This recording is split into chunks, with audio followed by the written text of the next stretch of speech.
Welcome back. You're watching Global Today here on Morning Prime. I'm in the special company of Dr. Hassan Kanenje, who is the director of Horn Institute. Also, we have with us Professor Peter Kagwanja, who is the CEO of Africa Policy Institute, Ahmed Hashi, who is a governance and policy analyst, and also the executive director of Amnesty International Kenya. This is Irungu Houghton. Looking at Kenya at 60, as we have our cartoon here, are we winning or losing? And we can see the gentleman who is finishing at the end, but is looking back. So looking back and hacking back into history of Kenya, how would you gauge our development so far?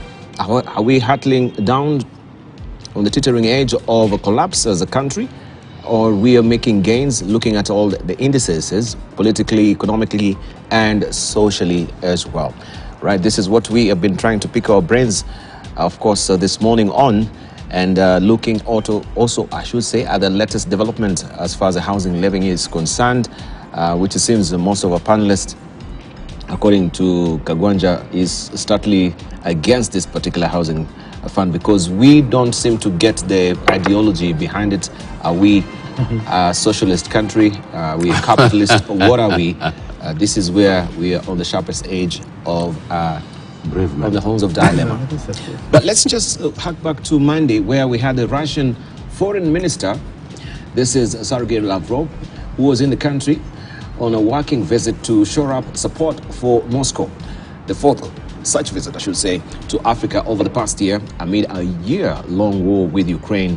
Moscow's top diplomat has met the National Assembly Speaker Moses Wetangula, and also he met with the President William Ruto and other top state officials before heading to South Africa for BRICS meeting, the group of 5 emerging nations, including Brazil, Russia, India, China, and South Africa, challenging what they call their dollar hegemony.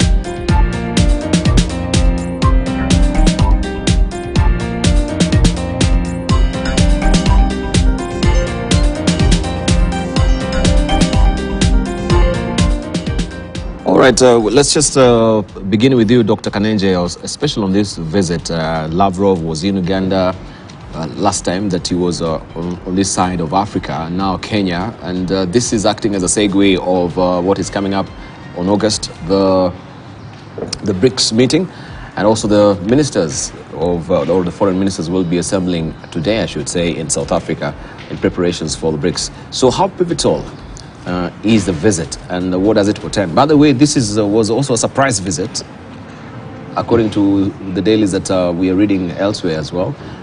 You talked about Bashir jetting into the country surprisingly during the promulgation of the constitution. So this was a surprise visit. Do you believe it was a surprise visit? A surprise visit is only a surprise to those who don't know. Those who don't know. Yes, so even for the Bashir, it was not really a surprise visit. No. Some do know. Yes, he's always very planned, you know. Yeah, you know, I think this visit is particularly, you know, interesting and important. Now, I think one of the things has been covered in the dailies about a traveling president, you know, it's also informed with the fact that as a new president of Kenya, he's also very attractive to the world right now. And so this has equally been matched, not just by his traveling out there, but the kind of visits that we're actually seeing in Kenya. Kenya has become a strategically very, very important country. And perhaps also the president, for good or for bad, he's trying to exploit some of those increasing interests in the Republic of Kenya to see how much goodies he can be able to extract from those who have interest in our country as well as in our region. Not just for the role we're playing, but geopolitically, the changing global dynamics. Sergei visit at a time, of course, when Moscow has also been under increasing pressure, from the West. The Russian Federation is facing perhaps the worst sanctions in the Treaty of Versailles, or imposed on any country actually since 1648, because they were not even this severe when it came to the Treaty of Versailles, even though the German was obligated to make repayments and stuff like that. But these are probably perhaps the most severe. Now, it's coming at a time again when there's been equal diplomatic activity from the other side. But fundamentally, there is this discussion, despite, for instance, Kenya's consistent voting, which has been interpreted and argued wrongly as in support for Ukraine. Kenya has been very consistent with regard to international law in terms of those instruments. And so it has not been so much in supporting Ukraine as in standing with the international law, and which is a position of a lot of countries in the global south. It is reason why the voting not on the continent and in other parts of the world, especially the global south, has not been followed, for instance, by sanctions against Moscow, in part because they do not believe that that is actually going to be effective, neither they believe that is their place in the changing international landscape. And so this has, even during the visit by Lavrov, I think the president was still very clear with regard to respecting the United Nations Charter. He did not deviate from that. And so that has been Kenya's position, which again, as I mentioned, I think has been misinterpreted sometimes, either to be against Moscow or to be pro-Ukraine, and it's neither here nor there. It is just a consistent position that Kenya has adopted. But also at the same time, even as there's a perception that Nairobi has, moved to, in terms of kind of Western orientation, the president has also been very clear with regard, I think, his recent speech in urging African governments to, move towards the Pan-African payment and settlement system. And a lot of it has to do with the impact of the dollar, of course, that is having on African economies, or at least the perception. The president, of course, is frustrated with also our inability to effectively make our transactions in a way that we can predict because of the current inflation, which, of course, then sometimes you have no control over because you don't control the dollar. And so Lavrov also sees this as an opportunity to exploit some of those sentiments in pushing, for instance, for an alternative to the domination of the United States dollar, because that domination has also served to ensure that sanctions bite, harder against Russia than they would otherwise have had. And so with the emerging sentiment on the continent and also in Kenya with regard to providing an alternative in settling, trade, I think that is something very attractive.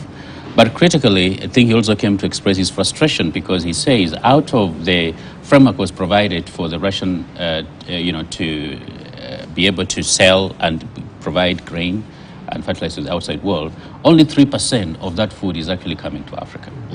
The rest is already going to advanced countries that actually already have enough. And so for him to come is to express that frustration, say, well, we are not responsible for your suffering, but somebody else is. And so it is part of a diplomatic outreach, to try and, perhaps do some of the damage in terms of public diplomacy, but also in terms of narrative. We know that because majority of the international media we encounter, they, of course, they are pro-West or pro-Ukrainian in this field. And so Russia also finds itself in a very unfortunate place where they are unable to be able to communicate their agency, but they're also exploiting the sentiment and the frustration, I think, of the global south over the years to say, well, I think we need an alternative because the current international system is not working for us. Perhaps just as a final point, you notice that they've been very keen in expressing their support to the Africa's demand to be represented in the United Nations, Security Council, which is not there. This kind of things were not there, just a few years ago. But right now, every big power says, well, Africa should be included, should be on the table. A lot of it, honestly, also has to do with the geopolitics, and both, Moscow as well as those who are opposed to it, they are trying to compete to shape the narrative and get the favor of Africans. because Africa is increasingly becoming an important player in international relations. It is the next after the Asia-Pacific region that has pretty much guided international economic growth and development in much of the last 20 years. Africa is most likely going to be the next frontier, for that, global growth. And so if you're not going to be there, it's going to be increasingly difficult for you to be able to influence events in the world, despite the misgivings and our challenges we face, not just as a country, but as a continent. There's also still a lot of hope. And so that is informing, as a preparation for the BRICS summit and the Russia-Africa summit, that countries which are critical players on the continent, such as Kenya, should at the very least not be against Moscow's effort, but Moscow should express the kind of solidarity, but also speak to the sentiments and frustrations of not just Kenya, but also of Africans with the international economic, financial, as well as political system, which I think many Africans think should be reformed. Do you think Kenya really spoke way too soon on its stand regarding this particular war when it broke out with Ambassador Kimani, during the UN Assembly, and giving a position on where Kenya really stands? Right now, we see many countries also are greatly shy to show their faces on where they lean as far as this war is concerned because of fast economic and strategic reasons. And I think for BRICS, South Africa also has been posed with this challenge right now between the legal obligation and the economic and strategic, of course, reasons as well. Did we speak too soon? Kimani is my friend, but I thought that was unstrategic. It was unstrategic. I say unstrategic because if you are a lightweight and heavyweight, now the one on the platform, you talk in a limited way, and in cases like this one, you don't use hyperboles and other exaggerative terms. It is true. As a country, we are coming from liberation, emancipation, self-determination, all these big words that we use to define who we are in terms of our ideological orientations globally. But Kenya, what has made Kenya what it is our pragmatism. And when we were drafting Kenya's foreign policy in 2006, 2007, we paid tribute to those who enable us to sail through the Cold War and come out as we did, with a lot of challenges, our wars with Somalia and others. Now, so I would say it was very unstrategic. Two, when you look at the key regional powers in Africa, they have taken a very strong position. One, we don't endorse the war in Ukraine. We think that peace can prevail. But we also accept that this is a proxy war by NATO. So by basically openly condemning Russia, you are also endorsing Western interference in other countries, which is causing the peace. So you need to be wiser than just parading some ideas about that. And that basically, is what we need to talk about as Kenya at 60. Have we been a strategic nation, or are we simply, moving with the wind? And the answer is simple. This country has been extremely strategic. We decided that we're going to have a Rook East, Rook South policy, because that's where resources for trade and development are. For example, it doesn't matter whether you are afraid of America or afraid of, a beautiful island called Britain. China has bottomless, a bottomless market where you can sell everything that you want to sell. So maintaining China as a trading partner does not contravene our idea of self-determination. The same case with Russia and the market they offer us, the opportunities for our trade. Now, we have no historical ties with Spain, but we have an embassy in Madrid. Why? Because we are receiving a huge number of Spanish tourists to this country, and two, we are getting technology from Spain. We open an embassy in Dublin. It is not because we are duplicating, because we have London, but because Ireland matters to us in terms of getting technology, right? So having a strategic look at our policy is what is important. But at the same time, we do admit that global order, America has played a major role in maintaining global security and global order so that we can have, can have business. So there's no contradiction in us having America as our partner in maintaining global peace and security, particularly in our region. The fight against Al-Shabaab, the fight against other forces, and so on. And and Kenya must be able to do this.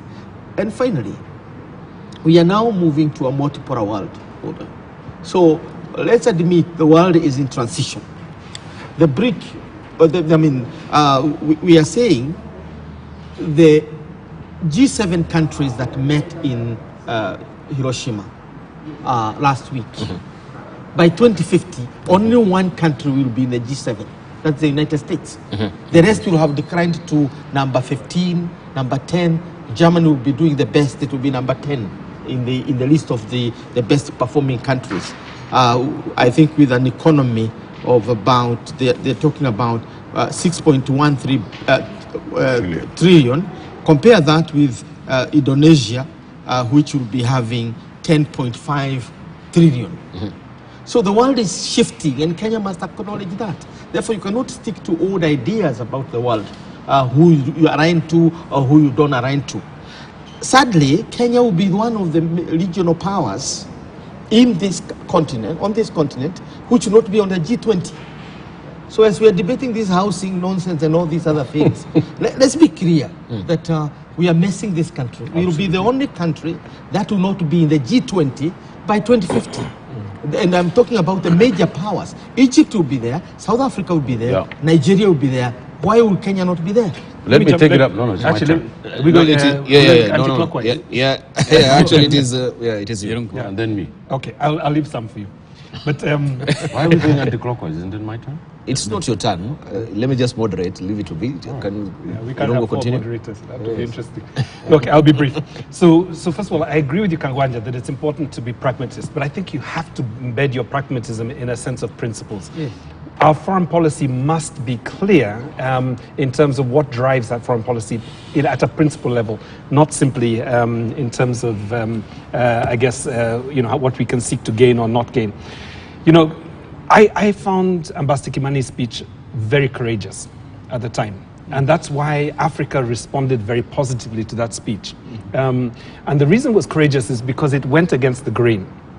And what it said was that Kenya, because of our history, respects, national borders and territorial sovereignty.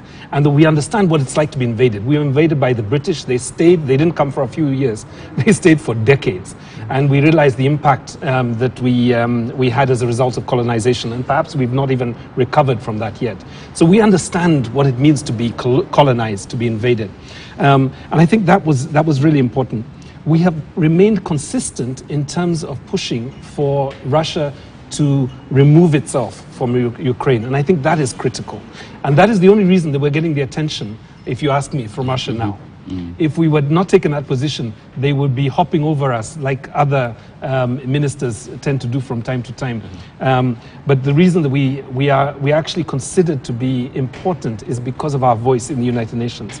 I think the third point that I wanted to raise a little bit is foreign policy, I think, has to be courageous and not based on cowardice. I mean, I think if I look at the positions that certain African governments have taken, they have taken that position not because they believe that the invasion was just, that it was right, but because they don't want to upset a sugar daddy who may show up with 34 million tons of fertilizer. And I think what we have to say to Africa, consistent with the President Ruto's position, is that we are not infants in this debate. We are actually standing as a firm, mature democracy with influence, and therefore we cannot be pushed around by the superpowers anymore.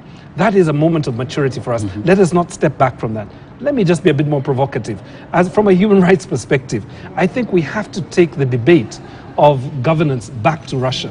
Russia is notorious for repression of dissent. It is notorious for crushing protests, for arresting and torturing and jailing journalists. It is notorious for enforced abductions in Chechnya. It is notorious for restricting the freedom of worship for the Jehovah's Witness. And lastly, it is also notorious for discrimination and persecution and hate crimes against sexual minorities. Vladimir Kara-Murza got 25 years for simply opposing the war in Ukraine. This is not a democratic country, and we cannot pussyfoot around it. We need to call their bluff in terms of, if they want to be a player on the international scene, let them come with principles that we can admire. Let them come with principles that resonate with our own constitutional values and principles. So do you think South Africa's decision on whether to enforce the ICC arrest warrant against Putin will test its commitment to the rule of law and human rights, and prioritizing strategic interest over obligations and legitimacy could have severe consequences for South Africa, for South Africa's global reputation and commitment to justice? So how significant is this trip, and how will it put South Africa on the international scene in regard to the rule of law and justice and its obligation and its interests? So allow me to cede that question to my colleague on my left go ahead. before he has an aneurysm. No, go ahead. You have many points you want to raise. No, I cede my time to you. You're too generous, my brother. You know, I feel very strongly about cultural imperialism. I feel very strongly about unilateralism.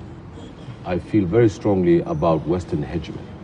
I feel very strongly about the political economy of history, and feel extremely sensitive about issues of democracy, human rights, and the rule of law. Why do I feel strongly about it? I put it to you, Debal, that we ought not to manufacture consent. We ought not to do that. We ought to manufacture the ability of the peoples of this world to contribute to the stability and long-term peaceful relations of peoples on this planet. And we cannot sit idly by and allow hegemons who control the political economy of history today to give us a tautology, Debal, and tell us what time the nursery rhymes should be played, when we should have breakfast, and what kind of people we should be.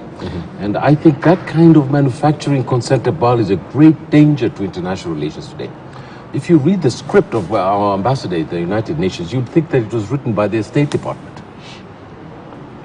He was telling us that, oh, we have Somali territory here in Northeastern, and we have been at war with the Somalis and the Ethiopians over territory because they're of the same ethnic group, and therefore, because they're on the same ethnic group, the Somalis are going to cause a lot of trouble in international relations in the region if we cede back their territory.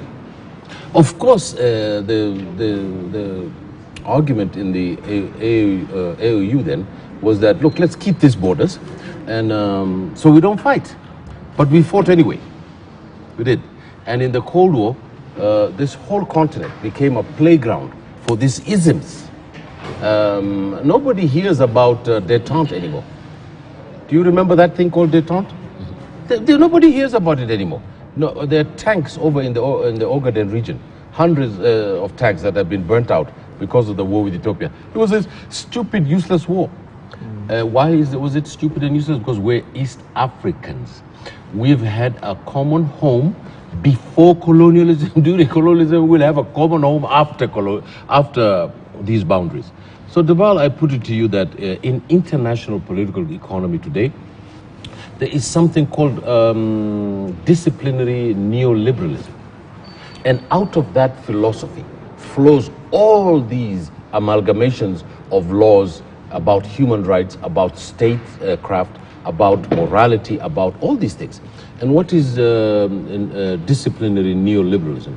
It is a particular thinking that has come out of during the time of Margaret Thatcher and Ronald Reagan, in which finance capital has been given to be the hegemon in international relations and in global political economy. It is not the well-being of states and nations, but the well-being of finance capital. so that when finance capital can come into Kenya, it is called investment. But what does it do? What does it do? It creates behemoths like the GMO food problem that we have, in which it wants to ruin our environment. What does it do? It brings us things like Safaricom. Safaricom does a good service, but at the same time expropriates maybe 300 billion shillings every year outside this country. Does not leave us much money. Now, Dabal, we have to tackle these things in which way? We have to break down our nation states, create our East African home without borders, without all these, with free movement of labor, with one currency, so that we can trade among each other. Why is it that, Dabal, I could take 10,000 shillings of Kenya money and land at the Addis Ababa airport and ask for them to give me birr, and they will tell you we don't exchange that money? Our Kenyan currency is just something inside our so-called sovereign republic. But it doesn't work outside. It's starting to work in Dar es Salaam and in Kampala in some sense. So if we have our East African pesa that includes Ethiopia, includes Somalia, includes Sudan, the two Sudans, includes Kenya, includes the region, our gross domestic product will rise by hundreds of %. We will create hundreds and hundreds of thousands of jobs. And I'm asking you, Dabal, that we ought to think with courage. That's really critical for us. And if the current administration in our country doesn't understand that it is in power, but it needs to reach out to those other Kenyans who have not the hustler mentality to think about our economic programs. Because the stockbrokers in the Economic Council of the President are not going to provide us a vision for jobs in this country, which is at the heart of our problems. All right, in a moment also, I wanted to ask, and we'll hear from the president when he met the ministers here at Safari Park, and he was seeking and pushing for African nations to ditch the dollar. And we can see recently China has been a stronger challenge to the dollar, and the world is seeking to upset the global order as far as the dollarization of transaction is concerned, and you are taking a center stage on this. Do you think, even from what Hashi is saying, that is the way we should be going right now? It's not only because we have a list of countries that can maybe just whip up that and see that right now are seeking to de-dollarize their transaction, being led by Bangladesh. Do we have India? I think it's Bangladesh. I'm trying to get that list as we continue. But do you think what is happening is an upset of a global order that we should be preparing for? The only thing that is constant about life is change. And if you don't change, as they say, change is going to change you. Now, this is an inevitable process, or rather consequent of a process, of course, of domination. Whether it's a domination, it could be a cultural aspect, financial aspect of anything. At some point, it has to come to an end. And there's a perception, I think, from many countries in the global south, which are about more than 150, perhaps. That makes a majority of countries in the world, that perhaps the path the dollar has been used, has served to disadvantage them in terms of international market. But then increasingly, what is emerging as the perception of weaponization of the dollar, of course, has also, I think, accelerated these kind of discussions. And we talked about that, last year, just at the beginning of the war, in Ukraine, that this may actually have an impact in trying to perhaps have countries move to alternative currency. Now, also the extent that a lot of economies don't have control, over their own finances, in part because they don't have control on how to determine their exchange rate in relation to the dollar, has added frustration. Now, the dollar is not going to be replaced overnight tomorrow. Let's be honest. The dollar is still extremely powerful. Many of these countries that, of course, are now exploiting alternative mechanisms, they have tons of investment in terms of reserves and bonds and stuff, and treasury bonds and stuff like that in the United States, or they have their foreign reserves, in the dollar. But the process has begun, and I don't think it's going to be stopped. What I think the president was also, trying to speak to is not exactly because president does not like Washington. I think everything he has done, says exactly the opposite. And so, he should not be interpreted as why the president doesn't want to dump the dollar. Is it because he's not friendly with the United States? It's the recognition of national interest. And what will be the national interest of Kenya? Now, I do agree with Irungu. We should always seek, at least that in my framing, we should always seek to pursue certain values. I think we are better off guided eventually by our values than just, transactional kind of engagements. But at the same time, as a country, we should deal with the world as it is at every time.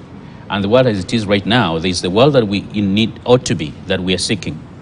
Even as a country, there's a place. We're trying to build a more perfect country. But then we have what we have. And what we have right now is an emerging multipolarity with inevitable consequences of chaos. Because if we take the example of our region, for instance, all of a sudden we have a lot of players, both from the emerging powers, like Gulf states, for instance, they're extremely active in the region. Some countries outside, within the Asia Pacific, they've increased their agency in the region. They're working independent of the old order or the unipolar world that was, of course, shaped after the collapse of the Berlin Wall. And so, with these realities, is Kenya prepared to make use of this? There's Obama's, White House chief of staff once used to like to say, Rahm Emanuel, that never let a crisis go west. It is a time of crisis. We're going to exploit this crisis in a way it's going to advantage us, because even as a country, we're of course going through a transition. The region is going through a transformation. And if we're not very careful, if we do not have a strategy on making use of all the new chaos that have emerged, before things settle, we're going to find ourselves left out. All right. Yes. Peter Kagonja. I like the question you asked about whether what we are seeing from the Global South is a disruption of the existing order, the rebellion against the dollar, or the effort to replace the dollar. Is simply that. But I think the crisis of the current system is deeper than that. How is it deeper? For now almost 200 years, we have built an international order based on the wrong notion, which was an imperial notion, that there must be a global hegemon, right? And that the Harvard professor argued that hegemonic stability is the basis of the global order. And hegemonic stability here means that there is one country that emerges as the overall policeman, the sheriff in town, that whips anybody else who is not kowtowing to its whims. We saw that in Europe. It caused the First and the Second World War, because Germany and others refused to kowtow to British hegemony. Earlier on, we had seen Athens refusing to kowtow to the hegemony of Sparta and others. And we are now seeing Russia and China saying, no, we are not going to kowtow to the hegemony of the Americans and its allies. And therefore, the idea of hegemonic stability has collapsed. And we need to basically take it to Langata Cemetery. Second, now... If you can find room. Yeah, it's full. There's The cemetery is full. Yeah. The second thing is that the economic reality, America is on the decline. And I'm not pronouncing it. This is not new. It's on the decline. If you look at the debate in America itself about the debt and the crisis that they are facing, it tells you this is basically a superpower that is on the decline economically. It might not be militarily. Let's be clear about that. Militarily, America will remain strong for a long time. But as an economic power, in the next 10 years, it's going to be number 3.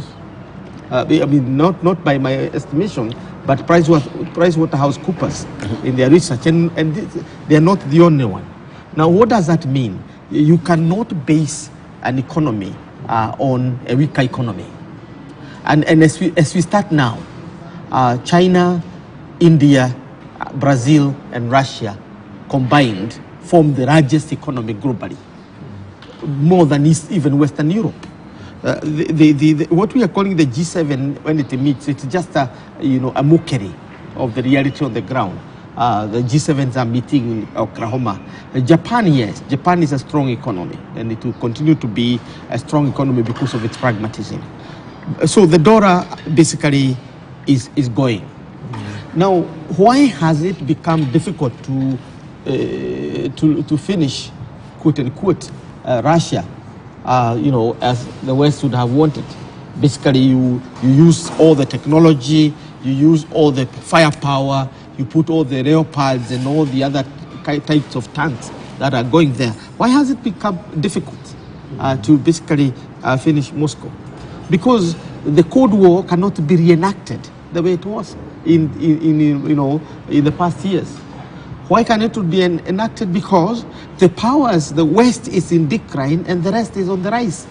It is not about the rest means Brazil is on the rise. In Africa we are having the major powers, the regional powers. In Asia we are having major powers that we even never knew about, Indonesia and others, as leading economies and so on. So it is important for the West to now wake up and smell the coffee and know that we are getting into a multipolar world where hegemony is not part of the game. That's one. Two, that it is on the decline and that its rise and continued existence means having fair play with everybody else. And therefore, we have to go to the drawing board and restructure a multilateral order that reflect the equality of all nations and all civilizations as it was envisaged. And so there is no way, the idea of hegemony is gone. Whether you're having, what you can call a hegemon of alliances, like how America has governed the world in the last 70 years, where it is America and its Western allies. And that's what NATO is about. So the war in Russia is essentially the end of NATO, if you wish. Critical point. I just want to add that one point. No, I just want to ask him. So, see, if we have the multipolar world that now we are maybe gravitating towards too, and we have yuan, which is now getting currency, upsetting the dollar as it is. Yuan will not be the answer. No, but we are not talking about that. What we need is to have a conversation as to what do we need to replace the dollar. How are we going to have international economic transactions? Go to the ancient economy of Genoa and Venice in Italy and that time. And they were transacting with African kingdoms of Mali, Ghana, and so on. They were transacting with China. How are we buying silk? There was no dollar that time. How are we buying silk from China in those years? How are we exporting our own ivory and everything else here? So the idea of a dollar was part and parcel of the hegemonic world order. And this is what we are saying, that the theory of hegemonic stability is gone. And therefore, we have a vacuum here, which we need to fill. It is not about the yuan replacing the dollar. I think that's the simple mentality of hegemony. It is not about the Brazilian currency replacing the dollar. It's not about the Indian rupee replacing the dollar. It's about us talking about the global economic order, the monetary system that we are going to have that enables Kenya to trade with Ethiopia without necessarily have to exchange, to go for third currency to exchange the bill and the shilling. Yeah, we need to have an economic system that enable us to trade with Egypt with their currency without necessarily having to go to Washington to exchange the dollar. And nobody need to tell us that this is money laundering or money this or money this, because we are now the language of money laundering is basically the part and part of that what we are calling the hegemonic stability theory. I want to add one or two points. My senior learned has raised a very important point about hegemony, and this is my area of expertise. There is such a thing as counter-hegemony. We have hegemony. So this is from hegemony. There is such a thing as consent. and there's such a thing as coercion. So consent, Debal, is the ability of moral and intellectual leadership to make you agree to my view. So I produce a certain type of knowledge to make you have something called consent, so that you agree that my worldview is the basis of how the world is. Mr. Hassan here was talking about how the world is. But how the world is, Debal, is not a steak and potatoes. It has been produced by an intellectual and moral leadership for you to accept that that is the worldview and that is the reality. There's such a thing as a counter-hegemony, to say that that is not my reality, it is yours. You see the world in this way, but I see my world in this way. And therefore, you are contesting what reality is all about. I therefore put it to you, Debal, that how we accept that the US dollar is the basis of our economic exchange is from a very simple policy. President Nixon in 1973 decided, right, to get rid of the gold standard. I'm giving you a bit of history about this. So before, a country's was understood by having a certain amount of gold. That is how your currency was worth. So the international finance system took that out. And we are now victims to loans and finance capital that we have absolutely no control to, and it affects our lives. So what was that? That's hegemony. What do we need to build? We need to build a counter-hegemony. How do we build a counter-hegemony? We interpret the landscape of our political economy in our own way, so that we can say, this is not the reality that you come with here. For an example, I'll show you the concrete examples. Mr. Thuge in Parliament says that he's going to send a bond. How are we going to buy this bond? In what currency are we going to buy it? Is a diaspora bond. In dollars, of course. Do you see the point now? Yes. Do you see how it's manufactured? Do you see how it's set up for us? And then we are in a bubble. We believe that this is the reality, but that's not true. It's not true. We have alternatives, and we start to think critically and think about our region and how we're going to create the economy and the politics that's going to give us well-being. It needs courage in thinking about. All right, and of course, so those are the sentiments also of the president regarding the dollar, where President William Ruto is urging government to work together so as to make sure they realize development in the continent through trade. He says that this will be made possible by African governments' resolve to having a single currency and removing unnecessary tariffs. He was speaking during the launch of the second ministerial retreat on the Africa Free Trade Continental Area in Nairobi. Listen in. Trading initiative formulated to accelerate the implementation of the SCFTA did launch, and that Kenya was among the earliest exporters under the initiative. Since then, a number of countries have joined the initiative and commenced their exports. I encourage those countries that have not yet joined the initiative to do so and explore the wonderful free trade possibilities that they will be able to promptly access. Further, I challenge our ministers as they deliberate on the most appropriate resolutions to the outstanding issues in connection with the protocols to envision a unified Africa and promote the creation of coherent regional value chains whose outputs will bear the proud Made in Africa distinction. This is how we will make it possible to market the continent abroad as a single investment area. Our ministers should also dedicate their full capacities to the continental imperative to shift away from primary production into value addition and advanced production in the context of a broader industrial base and product diversification. Similarly, you have been assigned the task of generating viable strategies to resolve Africa's connectivity deficit in order to overcome logistical barriers to trade. In respect of this assignment, And our chairman is here of AU, and I have the brief from my colleagues, heads of state.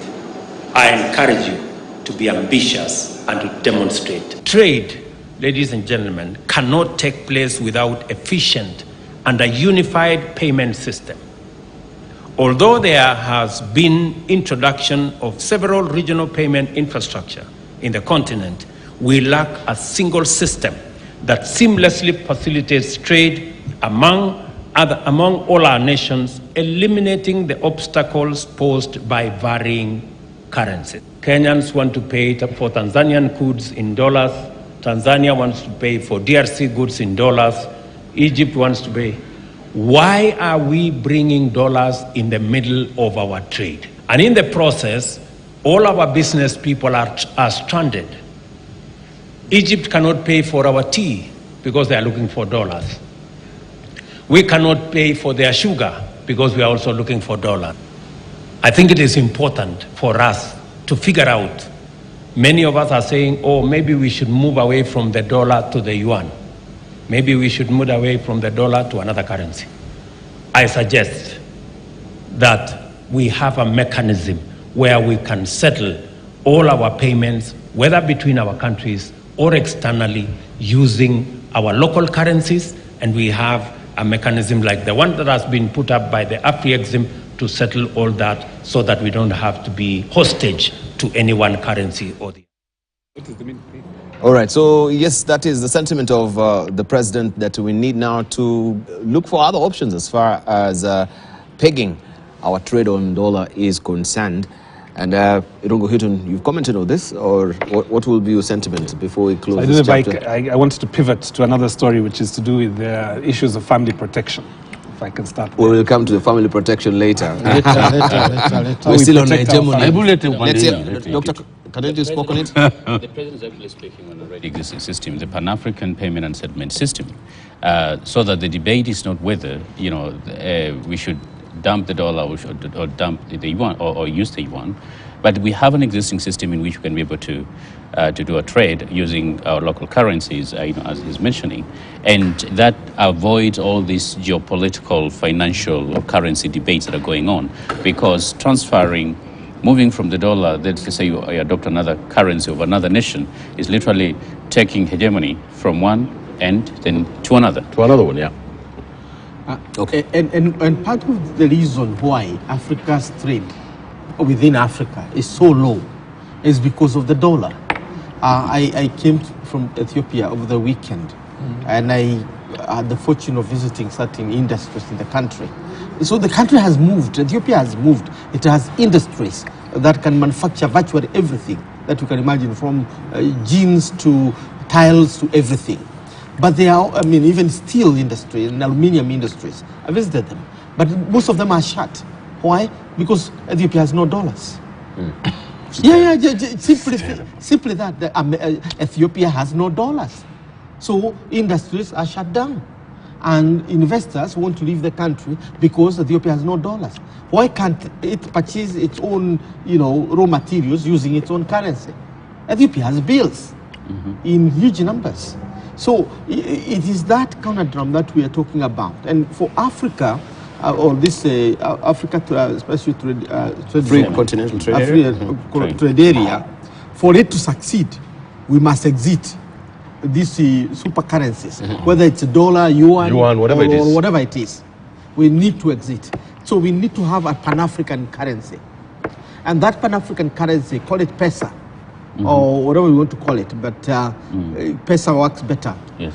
For the entire of the continent. So yes. I think what the AU need to do very quickly, and I don't know what the chairman is doing now. He's doing nothing. Is fixated on these small wars in Darfur and other places. Let him come out and basically push, get the continent to agree on a currency. We don't have to take cue from China, or from US. Brazil, or US or India. We can take our own cue and establish our own currency. Is it new? No. It's been there. Go back to the thinking of Kwame Nkrumah when he wrote in 1963, Africa Must Unite. What was Nkrumah saying? He was saying, until we put our economic pillar in our control, including the currency, then we can have a group. So we have, is it 15% trade among between African countries? It's less. It's less than 15%. It's at 75% in Europe. Yes, and in Europe itself, trade between Britain and Germany, Huge. It's it's going to 75%. Why? Because they have autonomous currencies that they are dealing with. The euro here. It's flexible. The exchange rate is flexible. Yes. Why does small Britain, because Britain is an island, so it's smaller than many other African countries, why does it insist on having its own sterling pound? Why couldn't we pick that cue from Britain and say we want an African pesa as our currency? Dibal. Right. But we need to move on, Hashi. Last And, point. You're talking about... It's a really important last point, and then we move on. Just one sentence.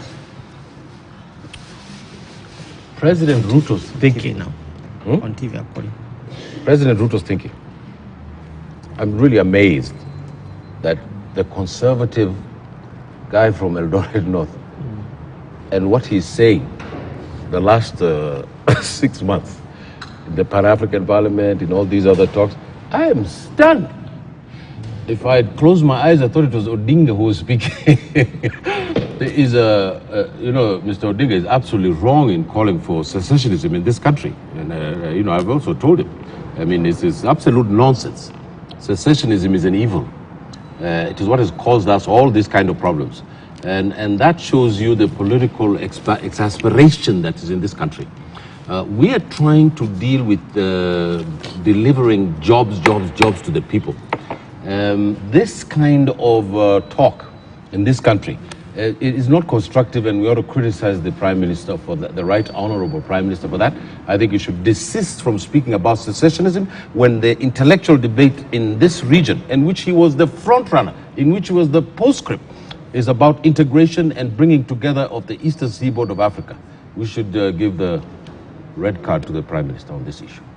I think I want to add to that. I think I could not see Odinga in that statement. I was shocked. I think even genetically it does not come from the Odingas, because Odinga, the father, is the author of a centralized Kenya. The current system we have on administration was his father. Integration, as Hash puts it. Now, to hear somebody from him saying so, and we had this debate in 2016 with the David D when he was talking about ethnic balkanization in this country, and we condemned that debate openly and publicly. We also want to condemn the idea that people of the political gravitas and caliber as Odinga, I agree, would really get them to that level of I concur. Yeah, it's very sad. It's a very sad moment for our country I concur. at 60 that the pillars of our unity and integrity are the ones who are calling for ethnic balkanization of this country. Because who is seceding from this small country called Kenya? When we are championing unification of Kenya and Congo. Africa. No, even Congo. All right. And then you are talking about the Kikuyu nation, the Luo nation, and all this. Yeah. On the East Africa Confederation, that also is in the pipeline as well. Yes. Well, it's just All right. nonsense. We want to take a short break. It is 8 o'clock on the nose. When we circle back, we cross over to Uganda, where the president has assented to the anti-gay bill, which is an act right now in Uganda, drawing a lot of reaction from the international community regarding also sanctions on Uganda and also visa and traveling restrictions as well from the United States. Take a short break. Like our guy.